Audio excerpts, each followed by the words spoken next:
What's up, everybody? Yeah, welcome to the Mike Dolce Show. Today, we are talking about the 5 steps to burning body fat, or really 5 tips to burning body fat.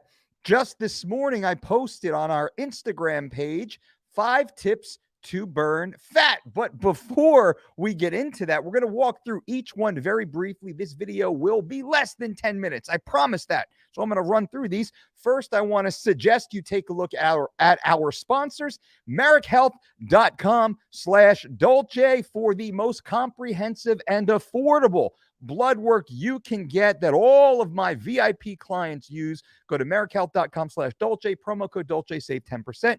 And also certified Piedmontese. Go to Piedmontese.com, promo code Dolce, save 25% on the only grass-fed, grass-finished beef I trust to feed my family. Times like now, with the economy as it is, you can get discounted beef at the highest quality delivered to your door for free. You don't have to spend $6 a gallon on gas to go to the grocery store. Anyway, now let's jump right into this. Boom! 5 tips to burn body fat. Tip number 1 is protein, the protein, baby. So when we say protein, we want you to consider, and that's important. I want to give education here as much as I give direct takeaways. When we talk about protein, we know that we should be consuming approximately 1 gram of protein per pound of relatively lean body mass. See, I posted this on Twitter, 140 characters. It's hard to say all that on Twitter. So I said 1 gram per pound of body weight. But you know that is relatively lean body weight. What does that mean? That means if you are at 30% body fat, you should probably tap that protein down a little bit and estimate your total body mass at 15% body fat. 15% body fat for men is perfect. 25% for ladies, that's perfect. That is an easy hack right there. But we have a range. We suggest starting at 0.8 grams per pound of relatively lean body mass up to 1.2 grams per pound of relatively lean body mass. For those of you who are on point, you are super about it. You're working hard, you're training hard, you're building muscle. You are also, well, that actually hits point number 2. So number 1 is protein, 1 gram per pound of relatively lean body weight. Number 2 is resistance training, a minimum of 4 days per week to take advantage of what is known as muscle protein synthesis, the 48-hour repair window of damaged muscle fibers that are once again ready for more damage. What does this mean? You should be training each body part at least twice a week, ideally 3 times per week, and in a perfect world, once every 48 to 72 hours. This is why the push-pull leg program works well, the push-pull press leg program, or even the upper body, lower body push-pull split works really well. A little bit better than the bro split unless you are performance enhancing drug using. Then the rules kind of go out the window a little bit, or you get more error. You can get away with a few more errors. So number 1 is 1 gram of protein per pound of relatively lean body mass. This is to burn fat. Some people say, Dolce, isn't this a muscle building program? You just put out 5 tips to, let me show you right here. On Monday, I put out 5 tips to build muscle. Protein, resistance training. Well, the first 2 tips are exactly the same. Protein, build muscle, because we know building muscle is an anabolic generator, allowing our body to retain the lean muscle tissue that we have and hopefully increase that muscle tissue more, allowing that muscle tissue to optimally repair and regenerate itself, allowing us to train harder and go farther at more intense levels, which all of those factors allow us to then burn tremendously more calories with less total effort, allowing us to burn more body fat. So by eating optimal protein, by stimulating muscle protein synthesis or the regeneration of new muscle tissue, we are burning body fat. That is the benefit. Now, tip number 3 is 30 minutes or more per day of cardio. Now, when we say cardio, we mean cardiovascular and cardiorespiratory activity.